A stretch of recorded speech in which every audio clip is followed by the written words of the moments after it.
পরকীয়ার ফল জীবিত স্ত্রীর শ্রাদ্ধ করল স্বামী। ছি, ভাবতেও অবাক লাগে কোন সমাজে বাস করছি আমরা, যেখানে স্বামী ও সংসার ফেলে পরকীয়ায় লিপ্ত হতে দুবার ভাবলেন না এক মা। আরও নিন্দনীয় বিষয় হলো পরপুরুষের সাথে রাত কাটিয়ে সেই ছবি তুলে পাঠান স্বামীকে। এতে পরিবারের সম্মানহানি হয়েছে, তাই স্ত্রীর মায়া ত্যাগ করে জীবিত স্ত্রীর শ্রাদ্ধ করল স্বামী।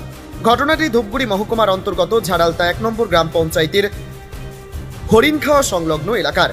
এই ঘটনায় রীতিমতো শোরগোল পড়ে গিয়েছে এলাকায়। জানা গিয়েছে, দীর্ঘ 16 বছর আগে বিয়ে হয় প্রদীপ রায় ও শান্তি রায়ের। তাদের 2 সন্তানও রয়েছে, কিন্তু সবকিছু ছেড়ে পরকীয়ায় জড়িয়ে পড়েন গৃহবধূ। অন্য ছেলের হাত ধরে পালিয়ে যায় স্ত্রী, শুরু করেন নতুন সংসার। এদিকে 2 সন্তানকে নিয়ে শ্রমিকের কাজ করে সংসার চালিয়ে যাচ্ছেন যুবক, কিন্তু নেমে আসে আরও অশান্তি। যুবকের দাবি, নতুন স্বামীর সাথে সংসার শুরু করেছে স্ত্রী, আর সেখান থেকে বিভিন্ন ধরনের অশ্লীল ছবি পাঠাতো স্ত্রী।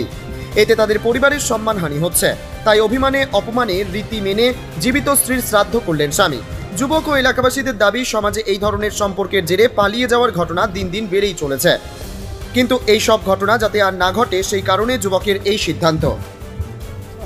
16 বছর থেকে আমার সাথে সংসার করলো, সে আমাকে ছেড়ে অন্য সাথে চলে গেল। তাকে আমি কি করব? তাকে আমি জালে পুড়ে শেষ করে দিই। এটাই আমাদের বক্তব্য শেষ। আমি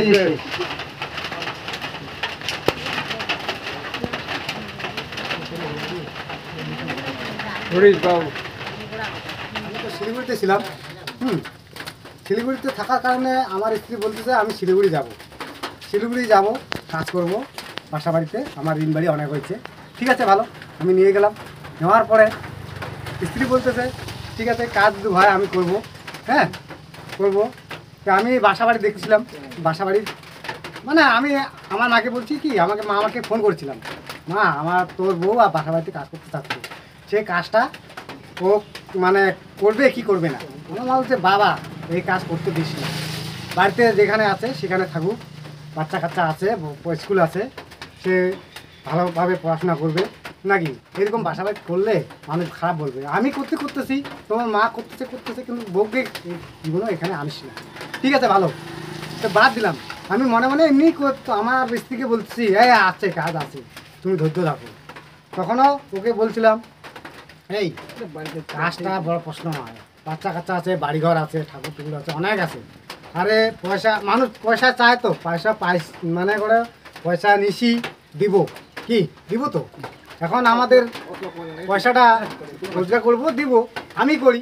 তুমি বাসা বাড়িতে না খেয়ে এখানে থাকো,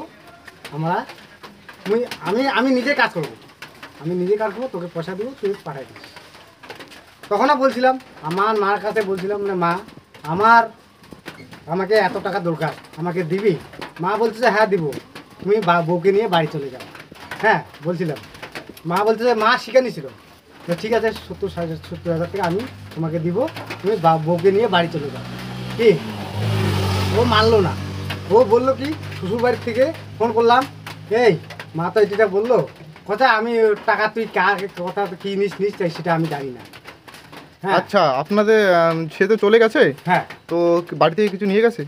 বাড়িতে কিছু নিয়ে কোনো টাকা পয়সা গয়নাগাটি বলতে কি বন্ধন 1,20,000 টাকা উঠাইছিল, সেটাও তো আমি জানি না, আমি হিসাব নেই।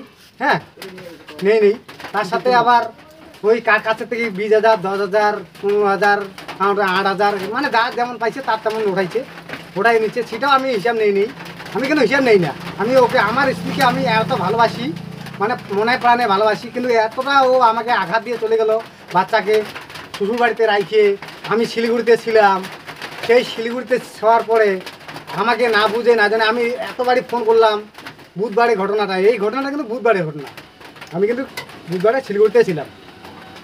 এই আমার ছেলেগুলা ওর শ্বশুর বাড়িতে ছিল, আমার শ্বশুর বাড়িতে ছিল, ও দাদু বাড়ি। হরিণখাওয়ার প্রদীপ রায় 16 বছরের দাম্পত্য জীবনের পরে তার বউ অন্য পুরুষের সঙ্গে সংসার করে, এবং তার আক্ষেপে প্রদীপ রায় গতকাল তার বউয়ের নিয়ে শ্রাদ্ধ করলো। কী বলবেন এই বিষয় নিয়ে? এটা দেখেন, খুব নিন্দনীয় ঘটনা। প্রদীপ রায় একজন পরিযায়ী শ্রমিক, সংসারের তাগিদে ভিন রাজ্যে কাজ করে, যতটুকু টাকা পায় ইনকাম করে সে টাকা দিয়ে সংসার পরিচালনা করে, তার দুটো ছেলে। ঠিক আছে, এবার ঘটনা হচ্ছে নিজের হাজব্যান্ডের ইনকামে বড় মোবাইল কিনে, অ্যান্ড্রয়েড মোবাইল কিনে সোশ্যাল মিডিয়ায় পরিচয় হয়ে অন্য পুরুষের সঙ্গে পালিয়ে যায়। তার আক্ষেপে প্রদীপবাবু তার নিজের জীবন্ত স্ত্রীর শ্রাদ্ধ করে। এটা সামাজিক ক্ষেত্রে একটা দারুণ অবক্ষয়, সমাজের কাছে এটা নিন্দনীয় বিষয়। এক্ষেত্রে আমি একটা কথাই বলবো, যাতে মোবাইলের যে অপব্যবহার, এই অপব্যবহারটা বন্ধ হয়। এই অপব্যবহারটা বন্ধ হলে অনেক মহিলা বা মেয়ে এ থেকে পরিত্রাণ পাবে। যেহেতু উত্তরবঙ্গে একটা বড় ধরনের চক্রান্ত চলছে বা দালাল চক্র চলছে, হ্যাঁ, নারী পাচারের। এক্ষেত্রে দেখা যাচ্ছে যে তারা বহু ক্ষেত্রেই দালাল চক্রে পড়ে ভিন রাজ্যে চলে যাচ্ছে এবং বিভিন্ন জায়গায় কাজে লিপ্ত হচ্ছে, খারাপ কাজে লিপ্ত হচ্ছে। এক্ষেত্রে আমি বলবো কি, প্রশাসন যাতে সঠিক উদ্যোগ নেয়, হ্যাঁ, সঠিক পদক্ষেপ নিয়ে এই সমাজের যে এই অবক্ষয় চলছে, যাতে বিভিন্ন ধরনের প্রচারমূলক কাজ করে যাতে এই অবক্ষয়টা বন্ধ করা যায়, এটাই আমি বলবো। আপনার নাম? আমার নাম রমণী শীল। ধন্যবাদ।